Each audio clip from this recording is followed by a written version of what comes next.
Book supernatural, इसका हिंदी में अनुवाद है अलौकिक। ये है पुस्तक नंबर 4, अध्याय 53, आश्चर्यक्रम स्पष्ट रूप से लिखित रूप में 1951।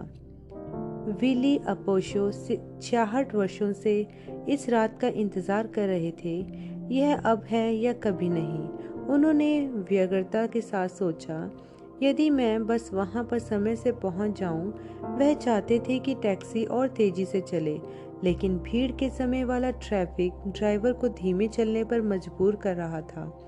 विली ने अपनी घड़ी पर निगाह डाली। विलियम ब्रनम की सभा जल्दी ही शुरू होने जा रही थी। यदि वह पर्याप्त जल्दी नहीं पहुंचे कि प्रार्थना कार्ड पा सकें, तो हो सकता है कि यह यात्रा बेफायदा हो जाए। प्रार्थना कार्ड के बगैर वे प्रार्थना पंक्ति में शामिल नहीं हो सकेंगे, और यदि वे प्रार्थना पंक्ति में नहीं पहुंच पाए, तो फिर भला कैसे वह अपने सपने की पूर्ति को पा सकेंगे। लगभग आधी सदी से भी अधिक समय से उन्होंने अपने चमत्कारी सपने को अपने दिल में सुलगने दिया था। एक नन्हा सा अभिलाषा का सुलगता अंगारा जिसे उन्होंने बुझने नहीं दिया था। विली अपोशो बिना सहारे के चलना चाहते थे। यह उतना ही साधारण था और उतना ही जटिल। अंतिम बार जब वे अपने आप चले थे, तो यह तब था जब वह 18 वर्ष के थे, उस खेती किसानी करते समय हुई एक दुर्घटना से पहले जिसमें उनकी पीठ टूट गई थी। उसके बाद आए कठिनता से भरे हुए सभी वर्षों के दौरान वह अपने सिद्धांत पर जीने में संघर्षरत रहे थे। कोई भी चीज तुम्हें हतोत्साहित न करने पाए, और कभी हार मत मानो।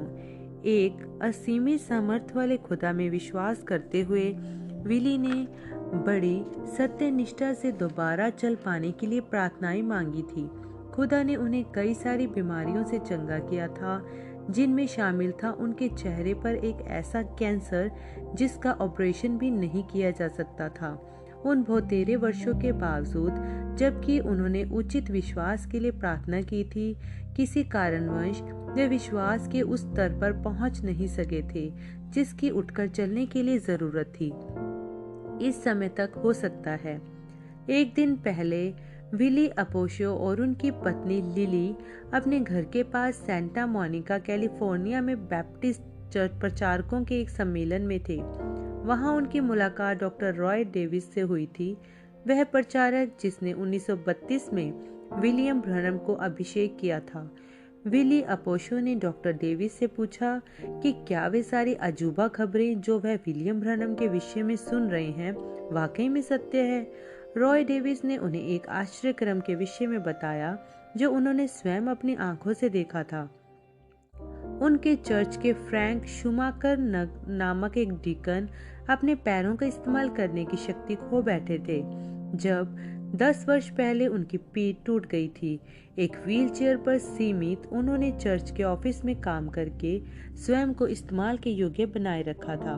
पिछले वर्ष शूमाकर ब्रनम की एक विश्वास द्वारा चंगाई वाली सभा श्रृंखला में पहुंच गए थे, और उस रात को विलियम ब्रनम ने कहा कि उन्होंने फ्रैंक शूमाकर का दर्शन देखा है कि वे कल चल फिर रहे हैं।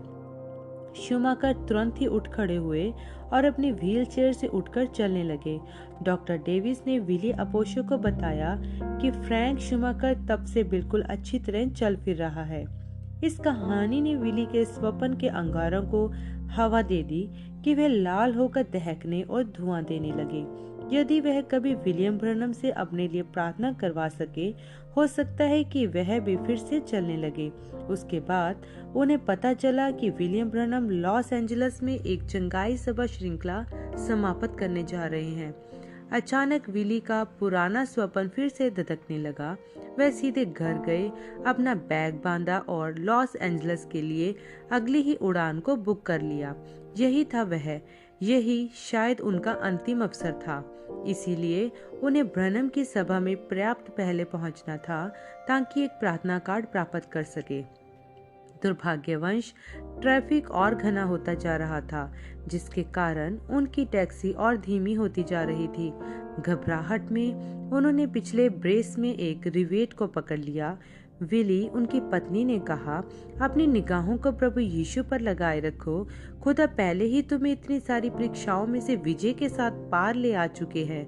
जरा सोचिए कि यह उनके मान सम्मान को कितना बढ़ाएगा जब आप पूरे महाद्वीप को पार करके बगैर विसाखियों के उनकी गवाही देंगे, उन्हें अपने प्राण का बचाने हारा उद्घोषित करके, लेकिन एक महान वैद्य के रूप में भी जिसने आपकी देह को चंगा किया। विली जानते थे कि वह सही कर रही है, परंतु एक संदेह का कंबल उनकी आग को बुझा डालने का प्रयास कर रहा था। वह सोचने लगे कि कितना लंबा अरसा बीत गया है उन्हें जब वह बगैर विसाखियों के अंतिम बार चले थे। उनकी दुर्घटना 1884 में घटी थी। अब 1951 है, 66 साल बीत चुके हैं। 1884 की उस दुर्भाग्यपूर्ण गर्मियों के एक दिन के पश्चात कितना कुछ हो चुका था। वह 7 वर्ष जो उन्होंने बिस्तर में बिताए थे, वह एक दुस्वप्न सरीखे थे। फिर भी वह पीड़ा से भरे वर्ष उन्हें खुदा के करीब ले आए थे। अपने पीड़ा के बिस्तर से उन्होंने एक प्रेरित करने वाली पुस्तक लिखी थी, अर्नस्ट विली, या फिर एकांत वास से आती गुंजन। इस पुस्तक ने लोक सेवा के उनके लंबे पेश की शुरुआत की। अर्नेस्ट विली की बिक्री ने उन्हें पर्याप्त धन प्रदान कर दिया कि वे कॉलेज जा सके। बाद में जाकर उन्होंने द गोल्डन एज पुस्तिका शुरू की, जिसका संपादन वह 13 वर्ष तक करते रहे। उसके बाद वह राजनीतिक में घुस गए। 1919 में उन्होंने संयुक्त राज्यों की कांग्रेस में एक सीट जीत ली, जिसे जॉर्जिया के लोगों ने चुना था। विली खास तौर से उन 8 वर्षों पर गर्व करते थे जब उन्होंने United states house of representatives में सेवा की।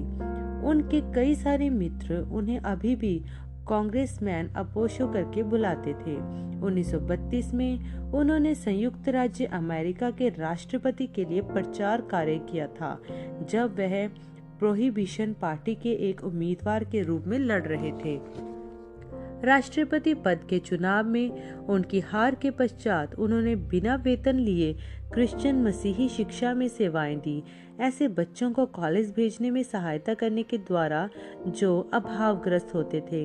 वह 42 राज्यों में स्कूलों में गए, दसियों हजारों बच्चों को लेक्चर देते, उन्हें इस बात के लिए प्रोत्साहित करते हुए कि वे अपने लिए एक ऐसा उद्देश्य बनाएं जो खुदा से जुड़ा हुआ हो।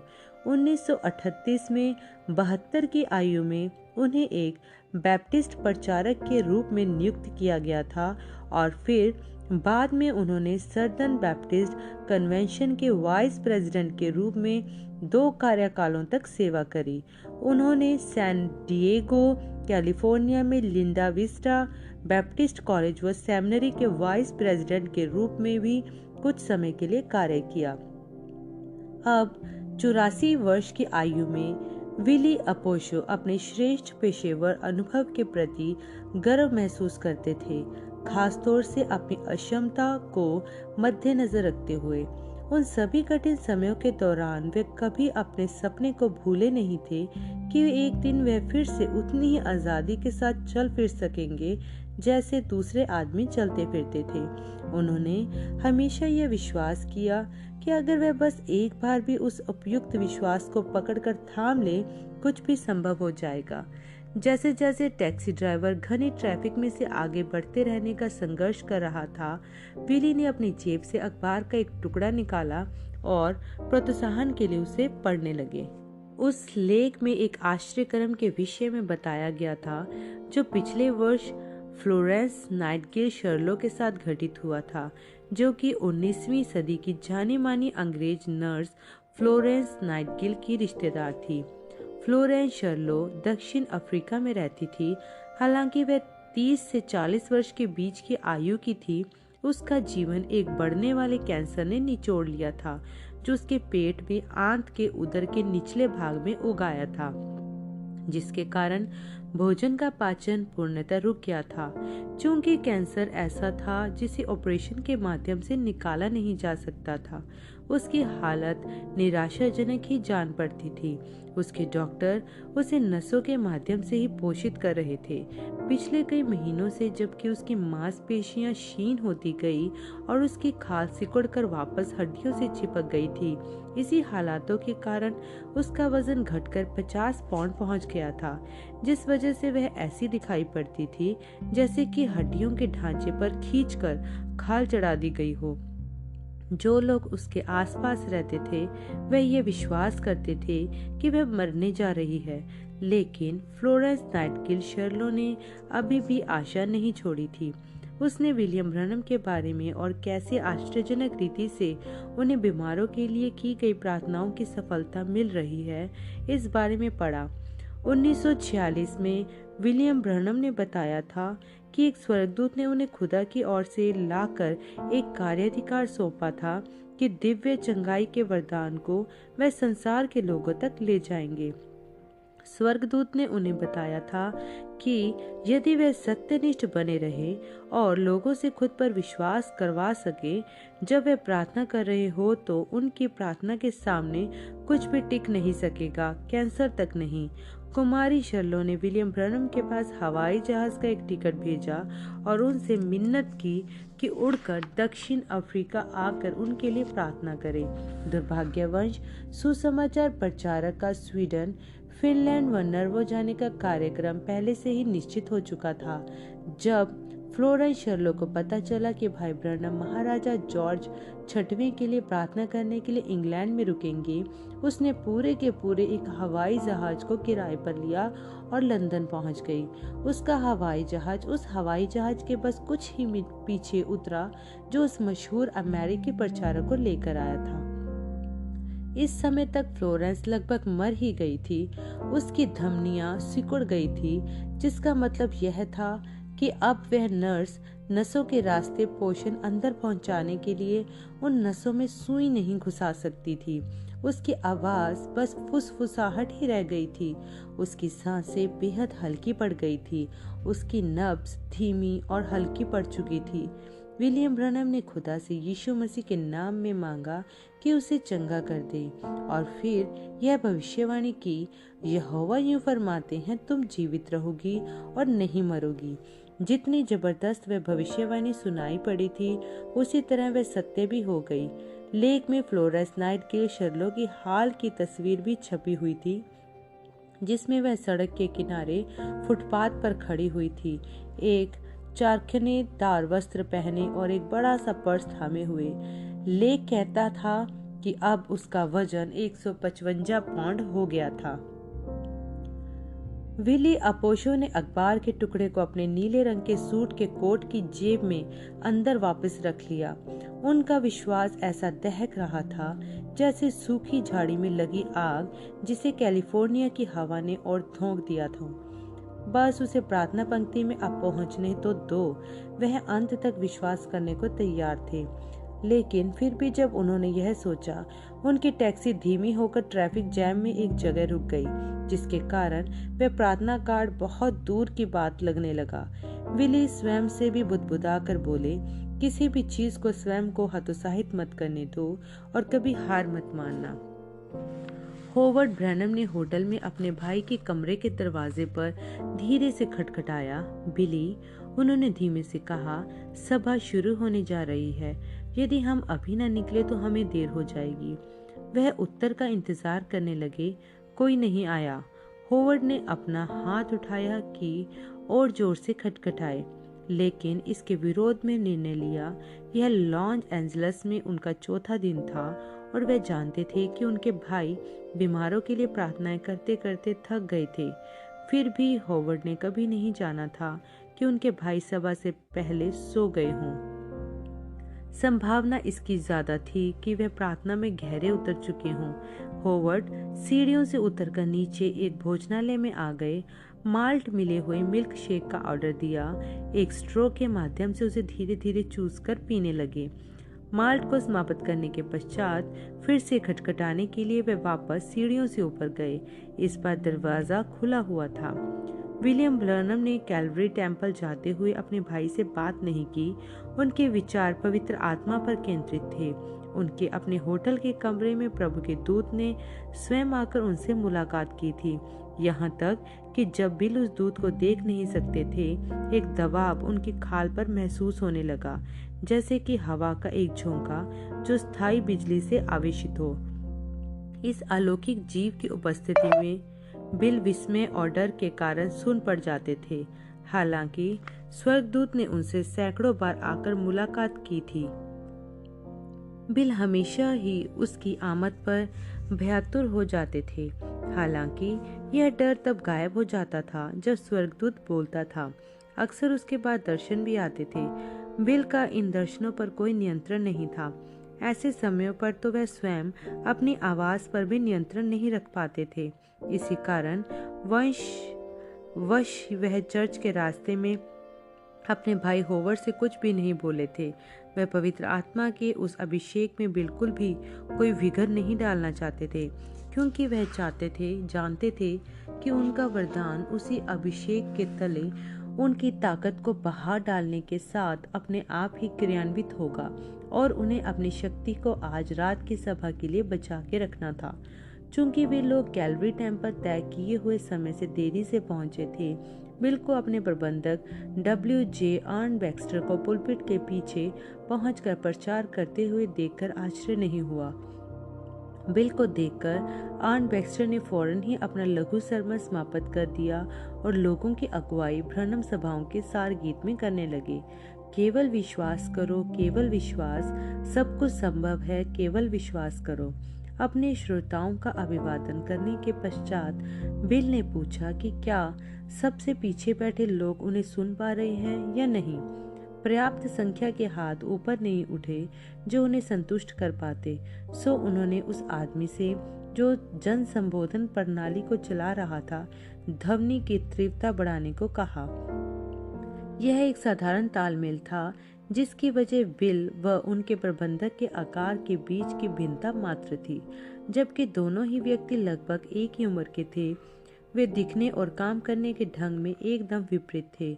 आर्न बैक्स्टर एक लंबे चौड़े कदावार पुरुष थे, 6 फीट से भी अधिक लंबाई वाले, जिनकी छाती बहुत ही बड़ी थी, जिसके कारण उनके सरमन गहन धमकदार आवाज के साथ निकलते थे।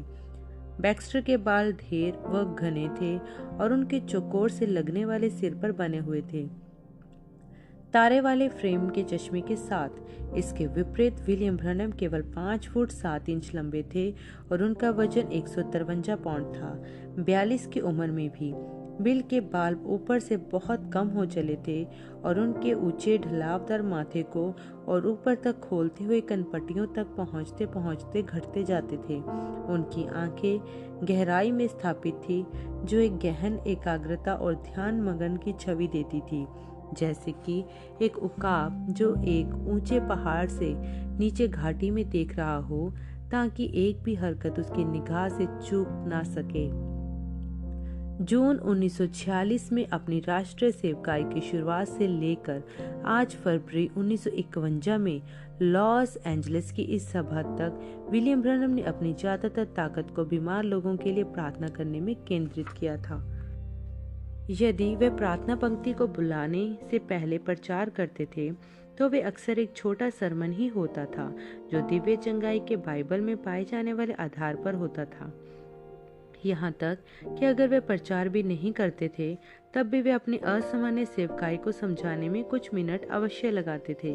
वे इस प्रकार की बातें करते थे जैसे, प्रिय मसीही मित्रों, इससे पहले कि हम प्रार्थना पंक्ति को शुरू करें, मैं चाहता हूं कि प्रत्येक शख्स यह स्पष्टता से समझ जाए कि मैं कोई दिव्य चंगाई करता होने का दावा नहीं करता हूं। केवल मात्र एक चीज जो मैं आपके लिए कर सकता हूं, वह यह है कि मैं आपके लिए प्रार्थना कर सकता हूं। कोई मनुष्य चंगाई नहीं दे सकता है, केवल खुदा ही एक है जो चंगा करता है। मैं तो केवल एक मनुष्य हूँ, आपका भाई, जिसके पास एक सेवकाई है जिसे एक अलौकिक जीव के द्वारा पुष्टिकृत किया गया है। प्रभु का दूत खुदा के पास से आया है ताकि इन आशीषों को आपको प्रदान करे। क्या बिजली का वह तार जो उस रोशनी के पास पहुँच रहा है, वह यह कहता है, देखो मैं कितना बढ़िया तार हूँ? नहीं, तार का रोशनी पैदा करने में कोई काम नहीं है। यह तो तार के अंदर पाई जाने वाली विद्युत धारा होती है जो उस रोशनी को पैदा करती है। मैं तो बस उस बिजली की तार जैसा हूँ। मेरे पास मेरी अपनी कोई रोशनी नहीं है जब तक इसे कहीं और से चालू न किया जाए। क्या आप देख सकते हैं कि मैं तो यीशु मसीह को ही सारी तारीफ देता हूँ। यह मेरे अपने लिए नहीं है, यह उसी के लिए है। कुछ लोग सोचते हैं कि नए नियम में कोई स्वर्गदूत नहीं है और यह कि केवल पवित्र आत्मा ही शुरुआती कलीसिया की अगुवाई किया करता था।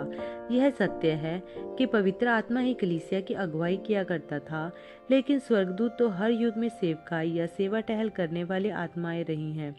याद है, प्रेरितों के काम अध्याय 8 में प्रभु का दूत फिलिपुस के सामने प्रकट हुआ था और उसे गाजा रेगिस्तान जाने के लिए कहा था और फिर उस कूशी खोजे को गवाही देने के लिए कहा था। और जब पतरस कैद खाने में था, प्रभु का दूत उस पर एक ज्योति समान आकर चमका, उसे छुआ, उसकी बेड़ियां तोड़ डाली और निकाल कर बाहर ले गया था। प्रेरित 12 और संत पौलुस को मत भूलिएगा। समुद्री तूफान में 14 दिन रात बीत जाने के बाद जब बचने की सारी आशाएं जा चुकी थी, पौलुस ने कहा, श्रीमानों खुश हो जाओ, क्योंकि खुदा का दूत जिसका मैं सेवक हूँ कल रात को मेरे पास आ खड़ा हुआ और मुझे बताया कि जान की कोई हानि नहीं होगी। इसलिए मैं तो खुदा का विश्वास करूंगा कि बिल्कुल वैसा ही होगा जैसा कि मुझे दिखाया गया। प्रेरित 27। बाइबल के अंतिम अध्याय में प्रकाशित वाक्य लिखने वाले यूहन्ना ने लिखा है, मुझ यीशु ने अपने दूत को इसलिए भेजा ताकि कलीसिया में इन चीजों की गवाही तुम्हारे लिए दे। प्रकाशित वाक्य 22:16। प्रकाशित वाक्य की पुस्तक यूहन्ना को एक स्वर्गदूत के द्वारा ही दिखाई गई थी और यूहन्ना उस स्वर्गदूत के आगे ही दंडवत करने को गिर पड़ा था और स्वर्गदूत ने ही उसे रोका था, यह कहते हुए, देख ऐसा मत कर, क्योंकि मैं तेरा और तेरे भाइयों का संगी सेवक व भविष्यद्वक्ता हूँ। प्रकाशित वाक्य 19:10।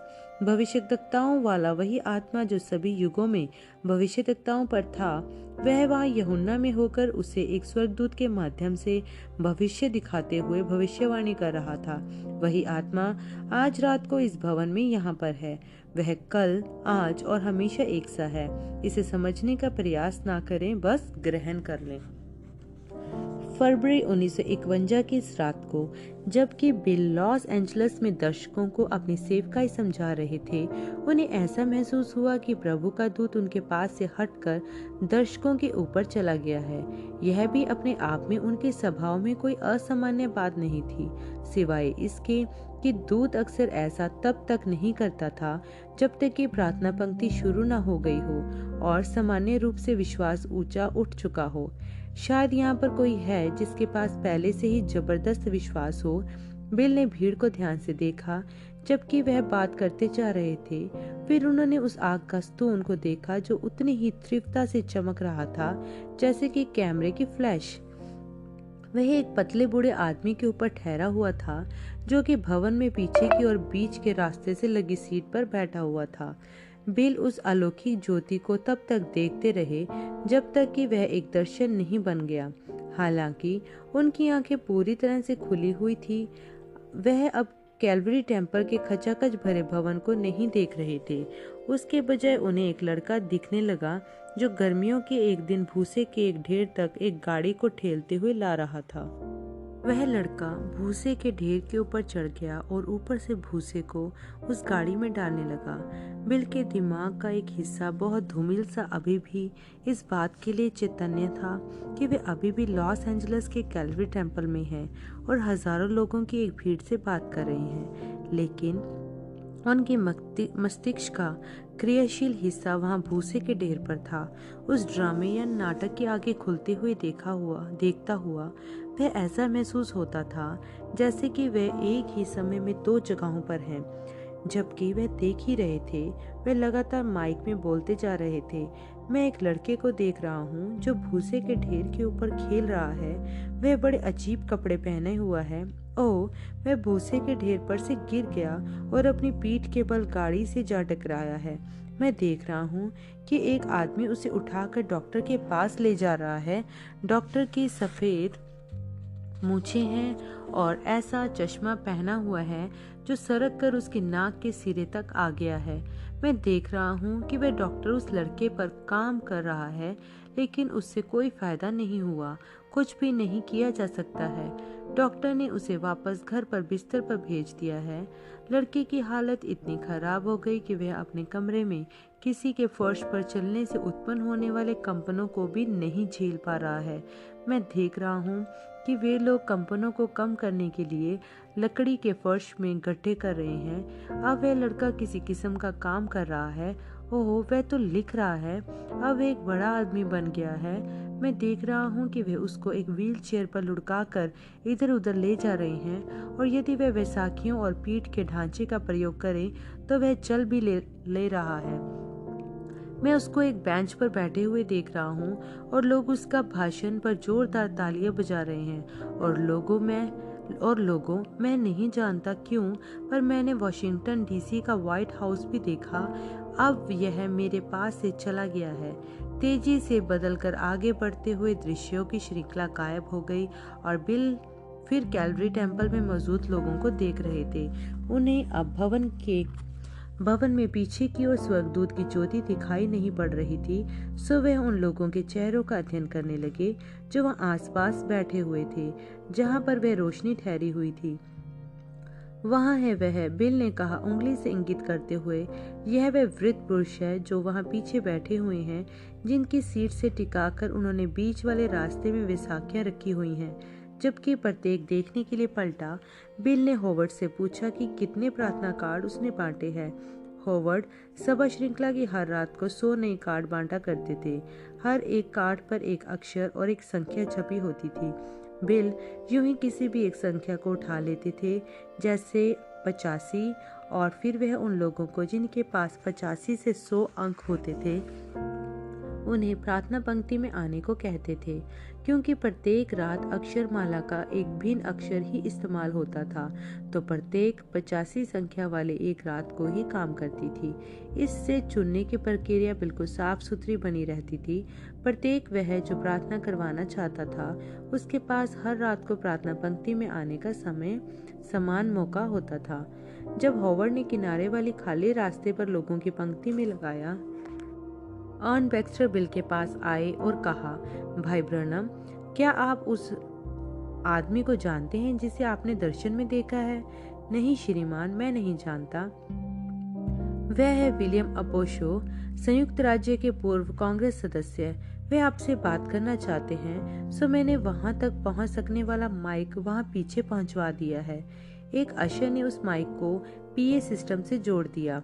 स्पीकरों से श्रीमान अपोशो की आवाज आई, मेरे बेटे, तुम्हें कैसे पता चला कि मैं कैसे गिर पड़ा था और मेरी पीठ में चोट आ गई थी, जबकि मैं लड़का ही था?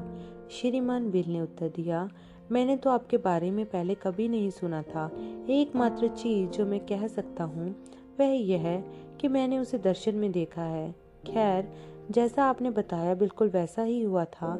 मेरा नाम विलियम अपोशो है और 8 साल तक मैं जॉर्जिया से कांग्रेस सदस्य रहा हूँ। 1932 में मैं संयुक्त राज्य का राष्ट्रपति प्रत्याशी भी था, लेकिन मैं हार गया था क्योंकि मैं विस्की के वैधीकरण विरोध में खड़ा था। मैं आज भी इसके विरोध में खड़ा हूँ। मैं 18 वर्ष का था जब मुझे चोट लगी थी। मैं 68 वर्षों से अपाहिज हूँ, 7 वर्ष बिस्तर में और फिर 59 वर्षों से व्हील चेयर और वैसाखियों का इस्तेमाल कर रहा हूँ। दर्जनों बार मेरे लिए प्रार्थना हो चुकी है, बिना किसी सफलता के। बस कुछ ही दिन पहले डॉक्टर रॉय डेविस ने मुझे सलाह दी कि मैं यहाँ आऊँ और आपसे अनुरोध करके आपके अपने लिए खुदा से मध्यस्थता करवाऊँ। मेरे बेटे, क्या मैं कभी चंगा हो पाऊंगा? मैं आपको नहीं बता सकता मेरे भाई, मैं नहीं जानता। एकमात्र चीज जो मैं आपको वही बता सकता हूँ जो कि मैंने दर्शन में देखा है, और अब यह मेरे पास से चला गया है। बिल ने किनारे वाले चलने के रास्ते की ओर देखा। हॉवर्ड ने सिर हिलाकर इशारा किया कि प्रार्थना पंक्ति तैयार है। हालांकि भवन भीड़ग्रस्त था, कुछ ही लोगों को मंच पर बिल के पीछे बैठने की अनुमति थी। उन्होंने अनुभव से सीखा था कि यह सबसे अच्छा होता है। अभिषेक के तले वे आत्माओं के लिए अत्यंत संवेदनशील हो जाते थे। यदि मंच लोगों से भरा होता तो वे उनमें से प्रत्येक शक्की आलोचक को महसूस करने लगते थे और उनके संदेहों के कारण उन्हें प्रार्थना पंक्ति में आने वाले लोगों की जरूरतों पर अपने ध्यान को केंद्रित करना कठिन हो जाता था। यह केवल उनका अपना विचार ही नहीं था, उनके पास वचनालेखों के द्वारा भी नमूना उपलब्ध था।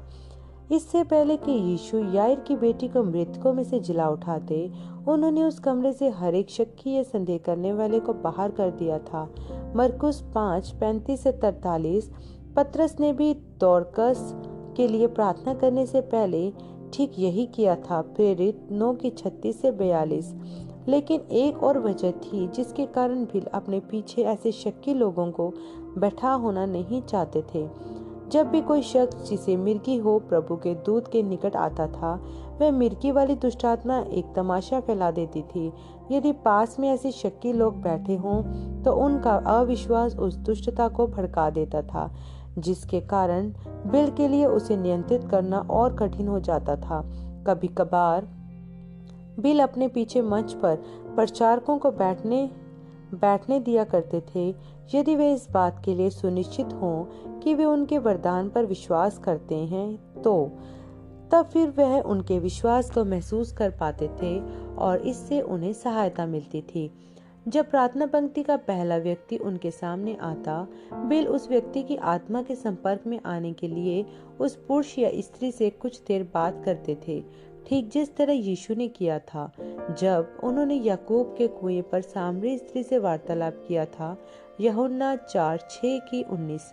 यदि वह व्यक्ति एक मसीही होता, बिल को एक स्वागत करती गर्मजोशी से भरी आत्मा महसूस होती। अक्सर उन्हें एक मसीही के सिर के चारों ओर दमकता हुआ ज्योतिपुंज दिखाई देता था। उन्हें ज्यादा वार्तालाप करने की जरूरत नहीं पड़ती थी। बिल को अपने ऊपर अभिषेक आ गिरता महसूस होने लगता। यही होता जबकि एक दर्शन अक्सर प्रकट हो जाता था। उन्हें मरीज हवा में ऊपर उठाकर सिकुड़ता हुआ दिखाई पड़ता, लगभग ऐसा जैसे कि वे व्यक्ति ध्वनि से भी तेज गति के साथ उनसे दूर जाता हुआ प्रतीत हो रहा हो। फिर एक दृश्य एक छोटे से आकार में बन जाता था, अक्सर उस व्यक्ति के अतीत से किसी चीज को प्रकट करते हुए, और हर बार उस व्यक्ति की समस्या के विषय में कोई न कोई खास बात तो जाहिर कर देता था। यह दर्शन स्वप्न सरीखे होते थे, सिवाय एक बात के कि बिल पूरी तरह से जागे हुए होते थे और जिन दृश्यों को वह देखते थे वे स्पष्ट एवं निश्चित होते थे। हो सकता है कि वह उस व्यक्ति के पते को घर के किनारे या एक डाक पेटिका पर लिखे हुए देखे। कई बार वह जान सकते थे कि मरीज के साथ क्या परेशानी है, उसके डॉक्टर को रोग की पहचान करते हुए सुन लेने के द्वारा। जबकि वे प्रत्येक दर्शन को देख रहे होते थे, वे दर्शकों को भी बताते जाते थे कि उन्हें क्या दिखाई दे रहा है, लेकिन यह शब्द उनकी अपनी इच्छा के द्वारा नहीं आ रहे होते थे। जब दर्शन उन्हें छोड़कर चला जाता था, उन्हें उसकी एक धूमिल अर्थात हल्की सी याद बाकी रह जाती थी जो कुछ उन्होंने देखा होता था, और उसकी तो बहुत ही कम जो उन्होंने बोला होता था। लेकिन वे जो पंक्ति में लगे होते हमेशा पुष्टि किया करते थे कि जो कुछ भी उन्होंने अभिषेक के तले उन्हें बताया वह सत्य था। यदि बिल को किसी मरीज के सिर के चारों ओर चक्कर लगाकर घूमती हुई ज्योति दिखाई पड़ती थी, वे समझ जाते थे कि एक आश्चर्यक्रम घटित हुआ है। दूसरे मौकों पर बिल को दर्शन में वे व्यक्ति चंगा हो चुका दिखाई पड़ता था। यह कभी भी सत्य साबित होने में असफल नहीं हुआ। प्रचार करने के अभिषेक में और दर्शन देखने वाले अभिषेक में एक बिल्कुल स्पष्ट अंतर होता था। पहला बिल को सामर्थ्य प्रदान करता था और दूसरा उन्हें थका देता था। बिल कमजोर आदमी नहीं थे। शिकार के दौरान, जो कि वे अक्सर ही किया करते थे, वे आसानी से एक बीहड़ जंगल में 20 मील तक दिन भर में आसानी से चल लिया करते थे और फिर सुबह उठकर अगले दिन भी वैसा ही कर लेते थे। लेकिन एक दर्शन को ही देखना उन्हें इससे भी ज्यादा थका देता था, जितना कि वे 1 घंटे तक लगातार बड़ा वाला हथौड़ा चलाकर आए हों। इन प्रार्थना पंक्तियों के दौरान दर्शन एक के बाद एक लगातार आते थे। जब एक एक दर्शन समाप्त होता था तो अभिषेक उन्हें अस्थायी रूप से छोड़कर चला जाता था, उनके ऊपर एक फाख्ता की मानिंद मंडराते हुए अगले मरीज के आगे आने के इंतजार में। यदि वे ऐसा ना करता तो बिल मिनटों में ही ढेर हो जाते। उनका शरीर उस परिश्रम अर्थात जोर को झेल नहीं पाता जैसा कि वह था। वह 20 मिनटों तक ही ठहर पाते या हो सकता है कि 30 मिनटों तक, इससे पहले कि थकान उन्हें सुन करके लगभग बेहोश ही न कर डालती। उस रात को कैलवरी टेम्पल में 15 लोग जो कि प्रार्थना पंक्ति में आने के लिए चुने गए थे, बारी बारी आगे आ रहे थे। प्रत्येक के साथ अपनी ही एक अलग समस्या थी जिन्हें दर्शनों ने अचूक रीति से परख लिया था। जब समय आया पंक्ति के अंतिम व्यक्ति के उनके सामने आने का, बिल ऐसे लड़खड़ा गए थे जैसे कि वह गिर ही पड़ेंगे। अर्न बैक्स्टर ने कदम आगे बढ़ाया कि उन्हें थाम ले, लेकिन बिल ने स्वयं को संतुलित कर लिया। उन्होंने अपना चेहरा रगड़ा, उनके होंठ भारी महसूस हो रहे थे और उनकी त्वचा में ऐसी झुंझुनी हो रही थी जैसे रक्त प्रवाह रुक गया हो। अचानक ही एक और दर्शन खुला। बिल को एक युवा डॉक्टर दिखाई दिया जो चिकित्सकों वाला सफेद कोट पहने हुए था। वह डॉक्टर मोटे लेंसों वाले चश्मे पहना हुआ था और उसके माथे पर एक गोल रिफ्लेक्टर बंधा हुआ था। अपनी बाहों को सामने एक में एक समेटे हुए डॉक्टर ने नीचे देखा और निराशा से सिर को नीचे झुका लिया। बिल ने डॉक्टर की निगाहों की दिशा में देखा और बोले, मैं एक युवा डॉक्टर को देख रहा हूँ। पतला और लंबा है, उसने नारंगी फ्रेम वाला चश्मा पहना हुआ है।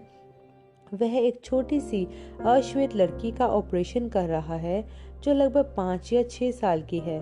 उसने उसके टॉन्सिलों को निकाल दिया है, लेकिन कुछ गड़बड़ हो गई है और अब वह कंधे से नीचे तक लकवाग्रस्त हो गई है। ठीक उसी घड़ी दर्शन उन्हें छोड़ गया। बिल को एक औरत चीखती हुई सुनाई पड़ी।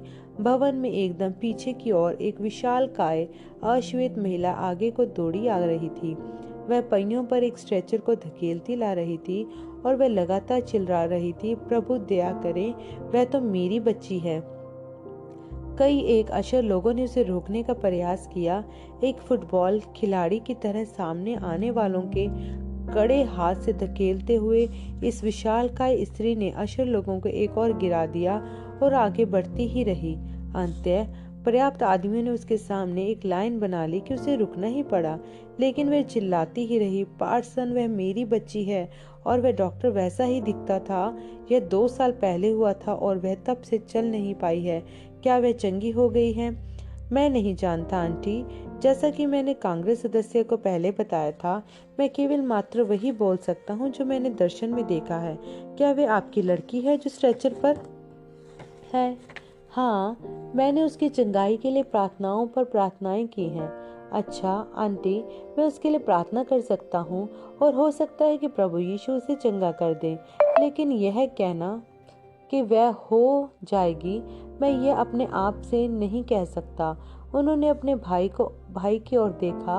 होवर्ड, क्या वह पंक्ति का अंतिम व्यक्ति है? होवर्ड ने हाँ में सिर हिलाया और अंतिम मरीज को आगे जाने का इशारा किया। बिल ने देखा एक काली लकीर सी है जो लोगों के सिरों के ठीक ऊपर बढ़ती आ रही है। जैसे जैसे वह उसे देखते गए वह लकीर फैलकर शहर की एक सड़क बन गई। फिर उन्होंने देखा कि एक छोटी अश्वेत लड़की अपनी बाहों में गुड़िया हिलाते हुए सड़क पर रस्सी कूदती चली जा रही है। बिल ने उस माँ से कहा, आंटी, यीशु मसीह ने आपको आपके विश्वास का पुरस्कार दे दिया। आपकी बेटी लड़की चंगी हो गई है। भावनाओं में कांपती हुई वह माँ स्ट्रेचर पर झुकी और अपनी बेटी को चूम लिया। फिर उसने ऊपर उठकर पूछा, पार्सन, मेरी बच्ची कब तक ठीक हो जाएगी? वह इसी वक्त ठीक है आंटी। जबकि माँ अभी तक सुसमाचार प्रचारक को देख ही रही थी, उसकी बेटी चुपचाप स्ट्रेचर में सरक कर निकल गई। जैसे ही उस लड़की को यह भरोसा हो गया कि उसके पैर उसे संभाल लेंगे, वह चीख उठी। देखने के लिए घूमकर उसकी माँ भी चीख उठी और फिर अशर लोगों की बाहों में उल्टी गिर गई। 1 मिनट के बाद माँ और बेटी हाथ में हाथ थामे हुए बीच वाले चलने के रास्ते से खुदा की तारीफ करते आगे आने लगे। भीड़ भी उत्तेजित होकर उनका साथ दे रही थी। बिल उन्हें देखते रहे जब तक कि वह माँ और बेटी चलते हुए बाहर ही न चले गए। देखा प्रभु क्या कर सकते हैं, उन्होंने कहा। उनके शब्द बहक रहे थे क्योंकि उन्हें बेहद कमजोरी का अनुभव हो रहा था। वह बस प्रार्थना पंक्ति की आखिरी स्त्री की ओर पलटने ही जा रहे थे कि उन्हें अपनी आंख के किनारे एक और हरकत होती दिखाई दी गई। ध्यान से देखने पर बिल ने देखा कि पूर्व कांग्रेस सदस्य भी दर्शकों के सिर के ऊपर उसी सड़क पर टहलते हुए चले जा रहे हैं। कांग्रेस सदस्य चॉकलेटी भूरे रंग का सूट पहने हुए थे जिन पर पिन जैसी महीन सफेद धारियां थी और वे एक दक्षिणी स्टेटस सन हैट लगाए हुए थे। वे विनम्रता से मुस्कुराए और लोगों की ओर अपनी टोपी को उठाकर चलते चले गए। बिल ने निगाह दौड़ाई उसी जगह की ओर जहां पर श्रीमान अपोशो के बीच वाले चलने के रास्ते से सटी हुई एक सीट पर बैठे थे। यहाँ चर्च में वह बुजुर्ग राजनेता एक लाल टाई के साथ एक नीले रंग का सूट पहने हुए थे। कांग्रेस सदस्य, क्या आपके पास एक गहरे रंग का सूट है जिस पर पतली सफेद धारियां हैं? वह बुजुर्ग सज्जन अभी भी उस एक्सटेंशन माइक को थामे हुए थे। हाँ मेरे बेटे, मैंने परसों ही एक खरीदा है। अब वे समझ गए कि क्या होने जा रहा है। मेरे भाई, आप एक भक्ति युक्त और आदरणीय व्यक्ति हैं और इन सभी वर्षों में खुदा को सम्मान देते आए हैं। खुदा आपके आखिरी दिनों को खुशगवार बनाकर आपको अब पुरस्कृत कर रहे हैं। आप अब चल सकते हैं कांग्रेस सदस्य। प्रभु यीशु मसीह ने आपको चंगा कर दिया। श्रीमान अपोशो को समझ में नहीं आया कि क्या करें। उन्होंने कहा, खुदा की तारीफ होवे मेरे बेटे, यदि यीशु मसीह मुझे बिना बैसाखियों के चल पाने देंगे तो मैं अपने जीवन के बाकी दिन उसकी महिमा के लिए गुजारूंगा। कांग्रेस सदस्य बिल रुके और लड़खड़ाए। उन्होंने अपनी ताकत बहुत तेजी से क्षीण होती महसूस हो रही थी। आन बैक्स्टर और लीरॉय कॉप ने तुरंत उन्हें संभाला और उन्हें वहां से ले जाने लगे। बिल ने फुसफुसाया, कांग्रेस सदस्य, यीशु मसीह के नाम में अपने पैरों पर खड़े हो जाइए और चलिए। खुदा ने आपको चंगा कर दिया। यह यहोवा यूं फरमाता है। पास्टर लीरॉय कॉप माइक पर वापस आए और कहा, भाई ब्रनम ने कहा है कि कांग्रेस सदस्य चंगे हो चुके। विली अपोशो को लगा कि उनका दिल उछल पड़ा हो। उन्होंने स्वयं से बोला, भाई ब्रनम खुदा के मन को जानते हैं, तो फिर अब मुझे विश्वास में कदम आगे बढ़ाना चाहिए और यीशु मसीह को अपना चंगा करने वाला ग्रहण करना चाहिए। उन्हें किसी ठंडी चीज के उनकी देह में से गुजर गए होने की अनुभूति हुई। बैसाखियों को लात मार कर परे हटाते हुए वे खड़े हो गए और बीच वाले चलने के स्थान में निकल आए। वे नाड़ियां जो उनके पैरों में एक लंबे अरसे से मृत थी, अचानक ही जीवन से फड़क उठी। उनकी सिकुड़ चुकी मांसपेशियों में लहू प्रवाहित हो गया। चमत्कारिक रीति से उनके पैरों ने उन्हें संभाल लिया। उन्होंने अगला कदम बढ़ाया, फिर अगला। वे उसे कर रहे थे। वह बिना मदद अथवा सहारे के चल रहे थे, जबकि दर्शक उत्तेजनावश खुदा की उपासना कर रहे थे। विली अपोशो उसी बीच वाले चलने के रास्ते पर चलते हुए आगे तक आए और अचंभित लीरॉय कॉप से हाथ मिलाया। फिर ऐसे स्थान पर जा खड़े हुए जहां हर एक उन्हें देख सके। विली अपोशो ने झुककर अपने पैरों की उंगलियों को छुआ। जिस चमत्कार का अनुभव विलियम अपोशो ने लॉस एंजलिस में किया था, वह स्थायी था। फरवरी 1951 की उस रात से लेकर नवंबर 21, 1952 में 86 वर्ष की आयु में अपनी मृत्यु तक वे एकदम सामान्य रीति से चलते रहे।